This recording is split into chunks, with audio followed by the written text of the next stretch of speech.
শান্তি চুক্তি বলে যেটি বলা হয় 97 সালে, সেটি নিয়ে উনি বলছিলেন যে সেখানেও কিন্তু বেশ কিছু ক্লজ আছে যেটি আসলে আমাদের অ্যাবসোলিউট যে সভারেন্টির ক্ষেত্রেও অনেক বিভেদ তৈরি করে।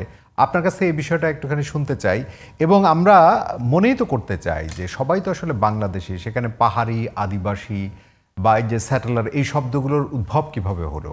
মানে এটির পেছনে আপনিও বলছিলেন যে দেশি এবং বিদেশি, এবং অনেক ক্ষেত্রে স্পেসিফিকভাবেও কিন্তু বলছিলেন আলতামাস করিম। আপনার ব্যাখ্যাটা একটুখানি শুনতে চাই। প্রথম শব্দ যেটা বলবো যে শান্তি চুক্তি, অর্থাৎ যে চুক্তির মাধ্যমে পাহাড়ে শান্তি বিরাজ করার কথা, আমরা কি সেই শান্তি পেয়েছি? শান্তি চুক্তির এক সাইডে ছিল যে যত সন্ত্রাসী অস্ত্রধারী ছিল, সেই সন্ত্রাসী অস্ত্রধারীরা সকল অস্ত্র সরকারের কাছে সমর্পণ করবেন।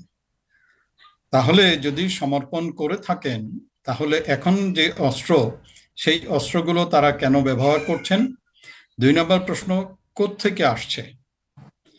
3 নম্বর প্রশ্ন, যে শান্তি চুক্তি হয়েছে সরকারের সাথে একটি জনগোষ্ঠীর, একটি দলের, জনগোষ্ঠী না, একটি দলের, সেই দলের নাম পিসিজেএসএস।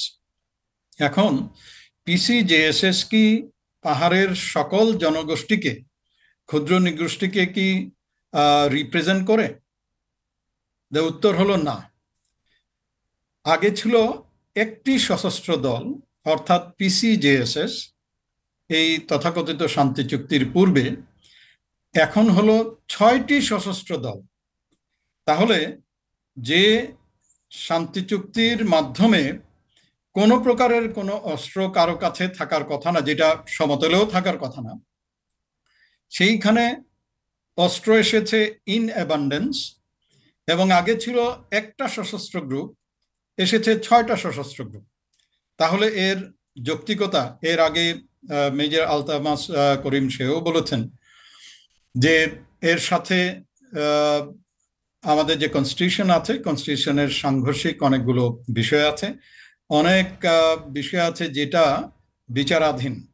তো সেই জায়গাতে লিগাল আসপেক্ট বাদ দিয়েও প্র্যাকটিক্যালি আমরা যেটা দেখেছি যে শান্তি তো আসেইনি, বরং অনেক ক্ষেত্রে সিকিউরিটি সহ অন্যান্য সকল বিষয়ে, সেক্টরিয়ান ভায়োলেন্স সহ সকল বিষয়ে অনেকগুলো সমস্যার সৃষ্টি হয়েছে। যে আমাদের জায়গা থেকে যেটি চাওয়া, এই এই যে নানামুখী ষড়যন্ত্র দেশ এবং দেশের বাইরের, সেই ষড়যন্ত্র থেকে আমরা বাংলাদেশকে তো রক্ষা করতে চাই, এবং এই অস্থিরতা তো আমরা চাই না, এবং এই যে সাম্প্রদায়িক সম্প্রীতির যে পরিবেশ সেটি নষ্ট হোক সেটি তো আমরা চাই না। এবং আলতামাস করিম কিন্তু বলছিলেন যে এই বাংলাদেশকে টুকরো টুকরো করার যে অভিসন্ধি, সেটি উনি বলছিলেন।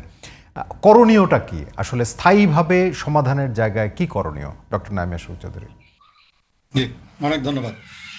প্রথম কথা হলো যে বাংলাদেশ নামে যে দেশটা আছে, তার স্বাধীনতা, সার্বভৌমত্ব, ভূমির অখণ্ডতা, এইটার মধ্যে কোনো প্রকারের কোনো কম্প্রোমাইজ করা যাবে না। আনকম্প্রোমাইজেবল একটা ইভেন্ট। আমরা যে এতক্ষণ যে আলোচনা করলাম, এই আলোচনার মধ্যে বেশ কিছু বিষয় বেরিয়ে এসছে যে এইটা শুধুমাত্র কিছু স্বার্থান্বেষী মহল যে সম্পৃক্ত তা নয়, তার সাথে আবার বিদেশি অনেক বিষয়ও সম্পৃক্ত। ভারত এর সাথে সম্পৃক্ত বিভিন্ন ধরনের ইন্ডিকেশনও আমরা পেয়েছি। কিছুদিন আগে যে ত্রিপুরার যে রাজা প্রদ্যোৎ বর্মন যে কথাটা বলেছেন, এর সাথে এটা মিলালে তখন বুঝবেন যে এইটা ডটসগুলো কানেক্টেড হয়ে যাচ্ছে অনেকভাবে।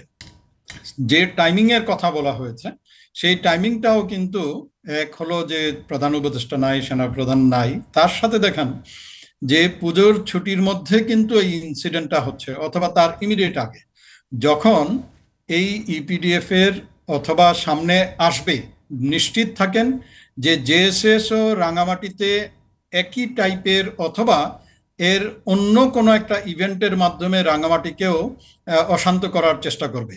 একই জিনিস আসতে পারে বান্দরবনে। অর্থাৎ সকল ঘটনার কিন্তু এক ধরনের কানেকশনস আপনারা পেয়ে যাবেন খুব শীঘ্রই। যেটা করণীয়, সো এর মধ্যে ডিপ্লোম্যাটিক কাজ করা প্রয়োজন। অর্থাৎ আমরা যে সকল হিন্টস পাই যে এখনো জেএসএস সিপিডিএফ এর যে ক্যাম্প সেটা ইন্ডিয়ার ভেতরে আছে। সুতরাং ডিপ্লোম্যাটিক্যালি এই তথ্যগুলো ইন্ডিয়াকে দিতে হবে, পররাষ্ট্র মন্ত্রণালয়কে, যে আমাদের জানা মতে এই জায়গাগুলোতে আপনাদের পাহাড়ি সন্ত্রাসীদের আস্তানা রয়েছে।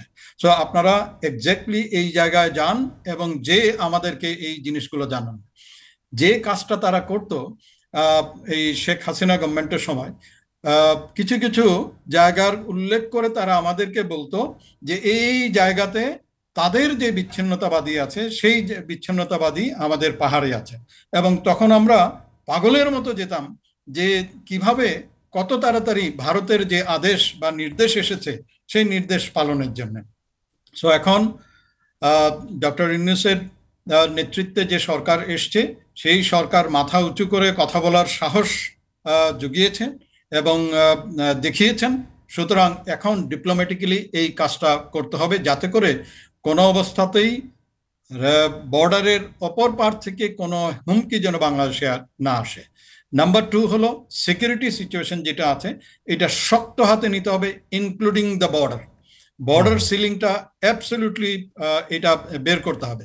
গোয়েন্দা তৎপরতা, বিভিন্নভাবে গোয়েন্দা তৎপরতা বের করতে হবে, যে কারা ইন্ডিয়াতে গেল, কবে আসলো, তাদের আর্থিক সংস্থান কে দিচ্ছে, অস্ত্রগুলো থেকে আসছে, এই সকল বিষয়ে কাজ করতে হবে। সেনাবাহিনীর যে কাজ, সেই সেনাবাহিনীর কাজ মিলিটারি ওয়ার্কস ফর এফেক্ট। এইখানে লাঠি নিয়ে দৌড়ানোর কোনো বিষয় নেই। যিনি 144 ধারা অমান্য করছেন অথবা আইন নিজ হাতে তুলে নিচ্ছেন, তিনি এই দেশের প্রচলিত আইন ভঙ্গ করছেন। সুতরাং যেই আইন ভঙ্গ করবে, হু এভার হি মে বি, তাকে আইনের হাতে সোপর্দ করতেই হবে। এর মধ্যে কোনো মানে কোনো প্রকার শিথিলতা যদি আপনি আজকে দেখান, আগামীকালকে রাঙামাটিতে হবে, পরশুদিন এটা বান্দরবনে হবে। সো সিকিউরিটি ফোর্সেস, স্পেশালি সেনাবাহিনীর জন্য আমার অ্যাডভাইস থাকবে, কোনো অবস্থাতেই শিথিলতা দেখানোর কোনো স্কোপ নাই। যারা সন্ত্রাসী, সন্ত্রাসীকে সন্ত্রাসী বলতে হবে এবং তাদেরকে দমনের জন্য যা যা করা প্রয়োজন, মিলিটারি অপারেশন করা প্রয়োজন, সেই সব কাজগুলো করতে হবে। তবে খেয়াল রাখতে হবে যারা সাধারণ নাগরিক যারা আছে তাদের জন্য কোনো ক্ষতি না হয়, মানবাধিকার যেন লঙ্ঘন না হয়। যিনি অস্ত্রধারী, সেই অস্ত্রধারীর এগেনস্টে যে মিলিটারি অপারেশন করতেই হবে।